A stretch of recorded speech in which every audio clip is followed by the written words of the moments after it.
పట్టణంతో పాటు Armoor revenue division పరిధిలోని అన్ని మండల కేంద్రాలలో విచ్చలవిడిగా గంజాయి విక్రయాలు జరుగుతూ ఉన్నాయని చెప్పనేసి అలాగే మా దృష్టికి తల్లిదండ్రులు తీసుకురావడంతో ఈరోజు మేము భారత కమ్యూనిస్ట్ పార్టీ సిపిఐ పార్టీగా ఆర్మూర్ ఏసీపీ గారికి ఇదే విషయాన్ని విన్నవిస్తూ మేము రిప్రజెంటేషన్ ఇవ్వడం జరిగింది.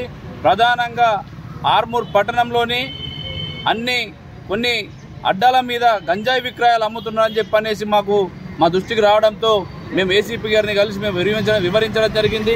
దీని మీద ఏసీపీ గారు సానుకూలంగా స్పందించి మేము ఖచ్చితంగా ఇవాళ గంజాయి మీద ఉక్కుపాదం మోపుతామని చెప్పనేసి సార్ కూడా ఇవాళ చెప్పడం జరిగింది. కాబట్టి ఇవాళ మండలాల కేంద్రాలకు కూడా మేము కోరింది ఒకటే, మిగతా మండలాలకు కూడా అన్ని పోలీస్ స్టేషన్లకు కూడా ఖచ్చితంగా మెసేజ్ ఇచ్చి ఇలా గంజాయి మీద ఉక్కుపాదం మోపాలని చెప్పని కోరుతూనే, అలాగే నూతన సంవత్సర వేడుకల సందర్భంగా ఇలా యువత అనేక రకాల మత్తు పదార్థాలకు బానిసలై ఇలా న్యూ ఇయర్ వేడుకలు అనేది ఘనంగా జరుపుకునే క్రమంలో ఇలా ప్రాణాలు పోయే పరిస్థితులు ఉన్నది. కాబట్టి ఖచ్చితంగా దాని మీద కూడా ప్రత్యేక శ్రద్ధ చూపెట్టి ఇలా న్యూ ఇయర్ వేడుకలకు కూడా భద్రత కూడా పెంచాలని చెప్పనేసి మేము కోరడం జరిగింది.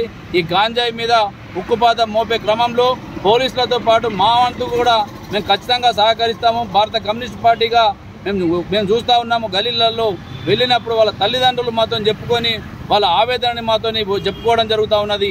అయ్యా నా కొడుకు ఇంతకుముందు పనిపోయేది ఉండే, కానీ ఇప్పుడు గాంజాయికి అలవాటు పడి మొత్తానికి పని ఎత్తలేడు, ఇలా మా మీదనే మమ్మల్ని చంపడానికి ఇలా ఉల్టా మాకు తయారైండు. కాబట్టి ఈ గాంజాయి మీద ఇలా ఉక్కుపాదం మోపేందుకు మీ వంతుగా భారత కమ్యూనిస్ట్ పార్టీగా కూడా మీరు కృషి చేయాలని చెప్పనేసి తల్లిదండ్రులు మాకు చెప్పడం జరుగుతుంది. కాబట్టి పోలీస్ యంత్రాంగానికి అలాగే ఏసీపీ గారికి మేము ప్రత్యేకంగా విన్నవించే విషయం ఏమనగా, దీని మీద ఖచ్చితంగా తల్లిదండ్రులని కాపాడాల్సిన బాధ్యతలో కొడుకులను కూడా ఇలా అనేక రకాల కోల్పోవాల్సిన పరిస్థితి తల్లిదండ్రులకు దాపురిస్తుంది. కాబట్టి ఈ గాంజాయి మహమ్మారి మీద ఉక్కుపాదం మోపాలని చెప్పి మేము ఈ సందర్భంగా కోరుతా ఉన్నాం.